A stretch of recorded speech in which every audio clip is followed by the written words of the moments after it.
Senator Sullivan, please. Thank you, Mr. Chairman. Thank you for holding this open.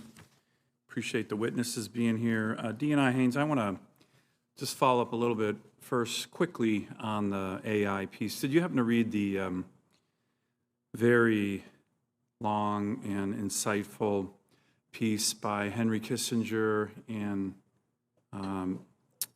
Eric Schmidt, the Google founder and a senior MIT professor on AI? Did you read that? I know exactly what you're talking about. It is on my pile, but I have not yet read it, so I apologize. Yeah, I would strongly recommend take a look. I think it's such a big topic. The Economist has a whole focus on it today. There's all these great opportunities. You know, Henry Kissinger still going at it. I think he turned 100 or is turning 100 here very soon. Incredible mind. He brings some insights that are very chilling to the uses of AI and what it could mean, particularly on the national security front. And I think it would be good for you guys to do a deep dive on this and come back to the committee. We're all trying to figure it out. You have tech companies saying it's the best thing since sliced bread. You have other people saying it's going to doom the world.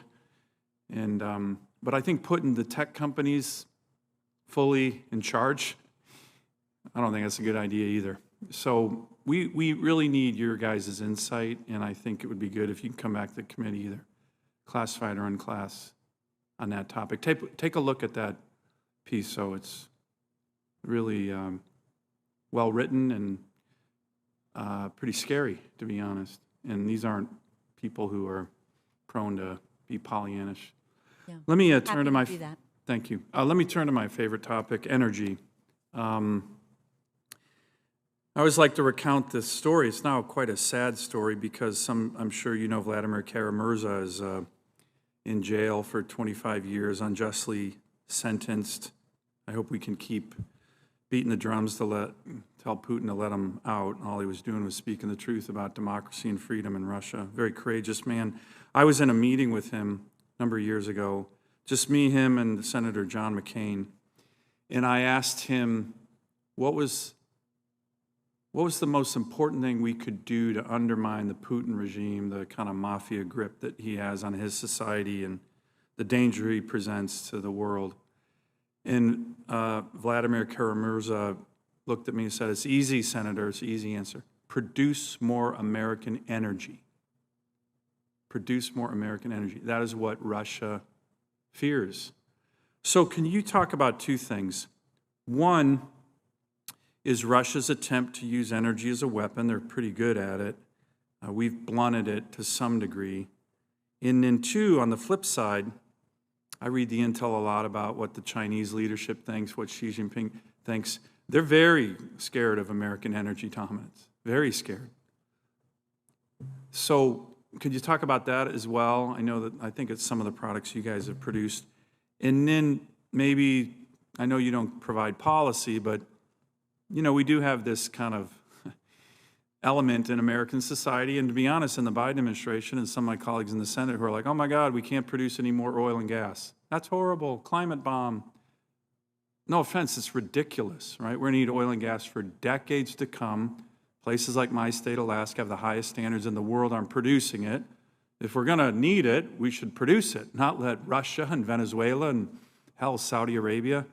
So any thoughts on that too? And now I'm talking all energy. I love renewables, but we need oil and gas. The people close their eyes and scream climate bomb and we can't produce in Alaska. They have no idea what they're talking about, and you guys do. So please enlighten us, because, and don't be political here. I know the Biden administration, you're an independent operator. John Kerry and everybody, they go around the world, "Oh my God, quit buying American LNG." These people are idiots, and they're undermining our national security. The facts are there. China's fearful of American energy dominance. Putin wants to use energy as a weapon, and the best way to do it is Vladimir Kara-Murza's advice to me and John McCain: produce more American energy. That's how you undermine Putin and scare the Chinese. What are your thoughts on all of those very important topics that the media gets wrong, the far left puts its head in the sand on? We need factual analysis on this really important topic from you. Thank you, sir. I know how passionate you are on these issues and knowledgeable.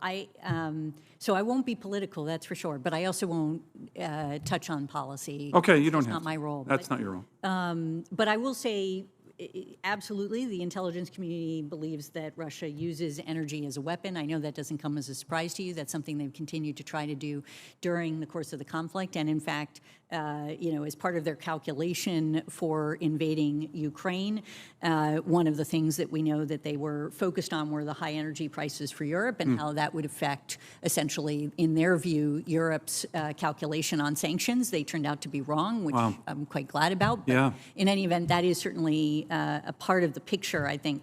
From the Chinese perspective, I would tell you that an area that we have spent a lot of focus on is on actually China's efforts to try to control global supply chains that relate to clean energy production and work. And that is a place where we see them very consciously looking to try to control the global supply chains related to the critical minerals that are relevant to clean energy work, and we have some really interesting analysis on that, and happy also to provide that to you if it's useful, and maybe leave it at that. And I don't know. Yeah, in general, if you don't mind, and sorry, Mr. Chairman, just a follow-on question that's related.